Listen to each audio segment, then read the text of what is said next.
What's up, everybody? It's your girl Thailand. I am back with another video, and by the description y'all already know what this about. Listen, after a lot of thought, a lot of listens, I went back and played all of these albums several times over. I think I am at a point where I can honestly say I have an order of ranking for Kendrick's projects, excluding Section 80. We're not doing Section 80. We're just going to do his last 4 projects. I am going to be explaining in detail as to why I rank the albums the way that I do. Make sure that y'all stick around through the end of this video so that y'all can hear my explanation for each of these projects and why I rank them the way I do. So then we can dialogue in the comments, because y'all be offering amazing insight. Y'all be picking my brain sometimes. And yeah, I just love dialoguing with y'all. So without further ado, we don't really do the long intros around here. But first, I will say I got a new chair. I feel like a new woman. I mean, my back is just, you know, the ergonomics is everything. All right, forget, y'all ain't here for that. Let's go ahead and get right into it. We're gonna start from the bottom of my rankings and work our way to number 1. So the album that is coming in at number 4 for me is going to have to be none other than Damn. Yes, Kendrick showed substance on there. He showed a level of vulnerability. Tracks like Fear, where Kendrick was literally talking about the evolution of his fear that came from how he was raised and what he experienced, all the way to literal fear that his mother instilled in him because of the way that she chastised him, you know. And also songs like Pray, right, where Kendrick, dare I say, made his first attempt at trying to tell the world that he was not their savior, you know, feeling like everybody wanted him to come along and be the person to pray for them. And he literally says, like, I need somebody to pray for me. I feel like nobody's praying for me. And, you know, just the toll that was taken on him with his grandmother passing and all of that, you know. Kendrick had plenty of dope moments on this album with records like DNA, where he's, you know, talking about how proud he is to be black, how proud he is to be from the struggle, how proud he is to be one of God's children. And though he opened up, you know, as far as his loving side on records like Love and Loyalty featuring big name Rihanna, the album to me doesn't quite reach the level of impact that the other 3 albums reached, because I feel like this album was geared a little bit more towards just the masses overall. Like, this project was looking for a bit more commercial success, which there's absolutely nothing wrong with that. I think it is a great project. However, that does have an impact on the music, from the production to even the flows. Like, there's a track on that album called M.A.A.d that I actually don't really care for very much, because that song, it honestly felt a little directionless, if I'm being honest. And then just like sonically, it felt a little like drug on, a little monotone, you know what I mean? But highlights for me on that album were like the Triple X track, the Duckworth track. The production on there overall, man, I thought it was fun production. Like I said, it was trying to appeal to the masses, so naturally the production is gonna be a bit more fun, a bit more bouncy. But yeah, you know, like when it comes to the 4 albums, for me, that one didn't quite do some of the things that I feel like these other 3 did. So speaking of the other 3, the album for me that comes in at number 3 is none other than Good Kid, M.A.A.d City.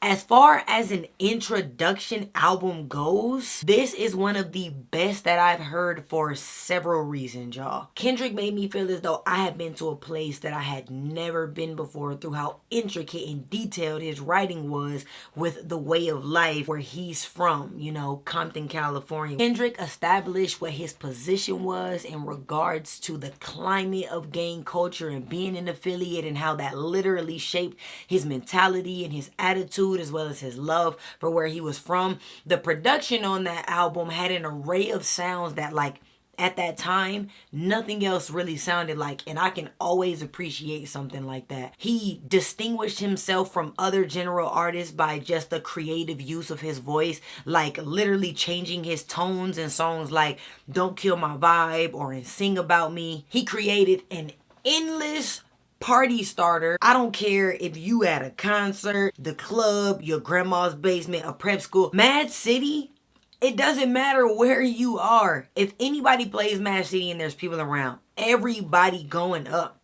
Every time I'm in the streets, I hear, yeah, man down. Like, I mean, that is, it's a classic party starter. It's hard to establish something like that just on your first project. Like, literally, I feel like that is a timeless party starter. Kendrick established his faith and belief at that time and the conflicts that came with that and the way that he was living, which actually was a really big theme throughout this album. In spite of Kendrick seemingly understanding the detriments that came with living a lifestyle where being an affiliate was a core part of his everyday life, there were still relationships and principles that came with that that made it hard to like turn away from that essentially, and like the love that he built for that particular community in that part of his life. Because like I said, that is a big part of like who he is and how he became who he is. Kendrick established that when it comes to storytelling, this man is nothing to be played with on records like The Art of Peer Pressure, where he gives away just enough in those records to not give away too much, if you know what I'm saying. All in all, the cohesion of sound on that album, along with the fluidity of the journey that he took the listener on, makes that project a classic to me. Just like forever established, stamp it, like it's just a classic. No gimmicks, just pure honesty, great production, in a very unique perspective. Now, moving on to the top two. I juggled this one a little bit, but the number one came out very clear to me. Number two for me is none other than Mr. Morale and the Big Steppers. And y'all know I reviewed this album. Granted, that review was very short compared to how much footage that I actually had as far as giving my thoughts, which was about 2.5 hours that I condensed to the best 30 minutes. But so, Mr. Morale and the Big Steppers, I feel like as far as vulnerability and honesty goes, Kendrick was his most vulnerable, most honest, and most open self on this particular project. And I say this because for the first time, Kendrick was literally the center of the entire album, right? Like, I mean, for about 90% of the tracks, he was the center. Like, you know, of course, he would always have his moments on other projects where it's like, okay, this is like Kendrick dead in the middle of this. But a lot of times he would spend time like trying to teach or trying to change the perspective on something, you know what I mean? But in this particular album, he was front, dead and center, just all scars and all wounds showing like, hey, this is really me underneath of everything. People had issues with the production, which, I mean, I get it, because a lot of times people just really move with the times of what like current sounds are going on. I like the production, you know. I can appreciate the current production, but that doesn't necessarily mean my ears would disqualify other types of production just because like the sound is changing as time goes on. Kendrick did a lot of the work that many artists either are unwilling to do because they are afraid or just don't care to do because it's like, hey, I can sell just as much by giving a lot of surface level stuff, you know. Kendrick lets everyone in on his deepest traumas in this album, right? With tracks like Mother I Sober, where he really had to figure out that trauma and then articulate exactly how that trauma affected him. He showed honesty on songs like Auntie Diary, where honestly, he low-key took a stance for the LGBTQ community in a way that no other mainstream rapper has done. Kendrick honestly never really cared so much to be politically correct, but on this particular album, I really felt like there were no holds barred. Like, when I say this man told his truth the way that he wanted to tell it, he did exactly that. Because if you really think about life, you don't live your life, I don't live my life, no one lives their life through somebody else's lens. Yes, that is the way that it is perceived, but on a micro level, you are not living your life through somebody else's politically correct lens. You are just trained to be as non-offensive as you possibly can be. Where I feel like on this album, Kendrick was like, forget that. This is exactly the life and the experiences that I had. This is exactly the way that my mind was thinking, and he conveyed that exactly to the audience. You know what I mean? Like, forget all the politically correctness. Kendrick put some of his strongest attributes in this album, like his poetry skills on songs like Worldwide Steppers. He definitely showed heart, or like the way to appeal to the heart, with songs like Father Time, which in all honesty, I feel like that song is going to impact the mind of a lot of men, if I'm just being honest. And the big difference is, I think, between like the relationship type tracks on this album as opposed to Damn, was that on this album, I really felt like Kendrick was specifically talking about him and his wife. Whereas the tracks on Damn, like Love and Loyalty, which are great records, but they have a bit of a genericness to them for good measure, to where you could place anybody in the roles, right? And with music, you are supposed to be able to see yourself in the roles, but it's like there's really levels to music, right? You can be super intentional as to be like, oh, I'm gonna make a song that everybody can vibe to and gonna love, or you could be like, I'm gonna make a song that hopefully you can vibe to and love, but I'm gonna be extremely honest about myself on it. And that's what I feel like the real difference was between like the relationship loving side of Kendrick on this album as opposed to the Damn album. I think Kendrick also did a really good job of being like present in this album. When we got to the end, I felt like as the listener, he established with me what he wanted me to know and what he wanted me to take away when it was all said and done. Kendrick took off his crown and said, listen, I want to be free and happy just like everybody else, without the pressure of feeling like I have to save the black race, because like he said, he is not our savior. So that leads me to my number one album of these 4 albums for Kendrick, which is and remains To Pimp a Butterfly. Yes, what? Come on, listen. Kendrick Lamar offered such beautiful perspectives and production on this album. Like, I'm talking about live instrumentation that just made you feel like blues and jazz and like old school hip hop all infused in one. Kendrick spent a lot of that album really trying to uplift black people, right? With songs like Complexion, where he's just like, all the colorism that's going on in the black community, the division, it's not worth it. With songs like Be Alright, where he literally had a moment of having black people feel so proud to be black. Even made an attempt to try to get the red and the blue flags to see that going to war with each other absolutely wasn't worth it. With songs like Hypocrite, where he's painting this really in-depth picture of just like his morals, his connection to being black, even talking about the stereotypes of like, I try to eat a lot of watermelon, drink Kool-Aid on the lighthearted side of things, but really trying to establish like, I love black people, I love the black community,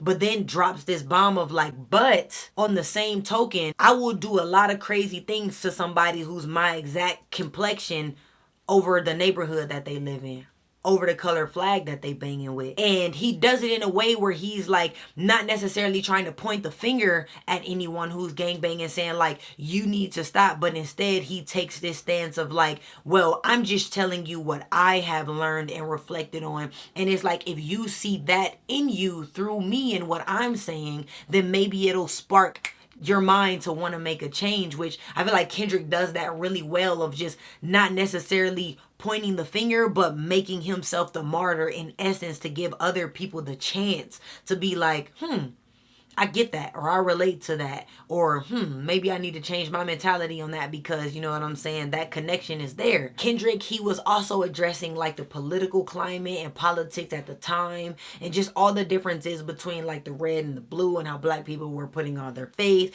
in Obama, and all the changes that he was promising, and long gone behold, a lot of things definitely did not change. And then he even calls Obama out directly on hood politics, and he goes so far as to make the exact correlation in that song between like Democrats and Republicans and Crips and Bloods, and saying like, in essence, they are the same things, you know, just the government is taking the moral high ground because it's like, well, legal versus illegal. But a lot of the ways in which they operate, Kendrick is saying like, well, I mean, honestly, a lot of it is very similar to, so to try to say like, oh, the government is any better than what's down here happening in the hood between smaller gangs, it's kind of like ludicrous. Kendrick on that album spoke on so many narratives within the black community unapologetically, while also simultaneously trying to undo some of the institutionalization that has taken place, all the while not trying to take the position of like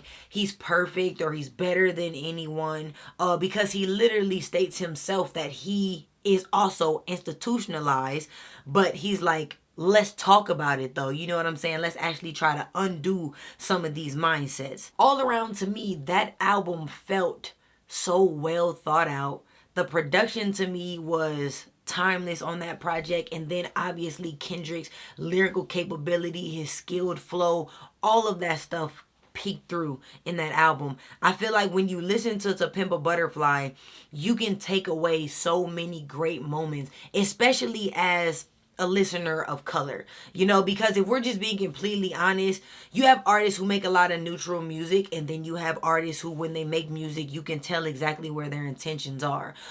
In this particular album, I feel like there was no ambiguity. There was room for that on Good Kid, M.A.A.d City, and even the Down project to some extent, but I feel like onto Pimp a Butterfly, it was very direct. It was like, I am specifically making this album for black people to listen to and to change their mentality, right? I'm making this song for the homies that's in the hood to change their mentality. Like, I'm making this so that colorism can die within our community, and you can see that it doesn't matter, and that you can understand the root in which it comes from, and maybe that'll change your mind about it. Like, in that album, I feel like Kendrick was just more bold than a lot of artists at that time, and that was only his sophomore project. So to me, that was taking a huge risk, right? Because you come off of something like Good Kid, M.A.A.d City, which had its own level of commercial success, which was crazy. And like I said, to me, I feel like he really established who he was well as an introductory album.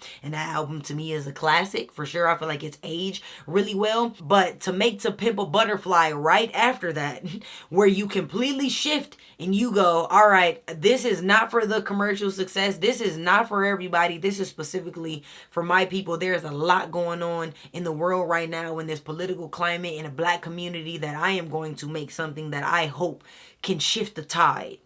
That's what he did on To Pimp a Butterfly. He took that risk, and dare I say, that album forever will be one of my favorite projects. Yeah, man, so that's the way that I rank the albums. Let me know y'all thoughts on that. Let me know how y'all rank the albums, if y'all even care to really rank them.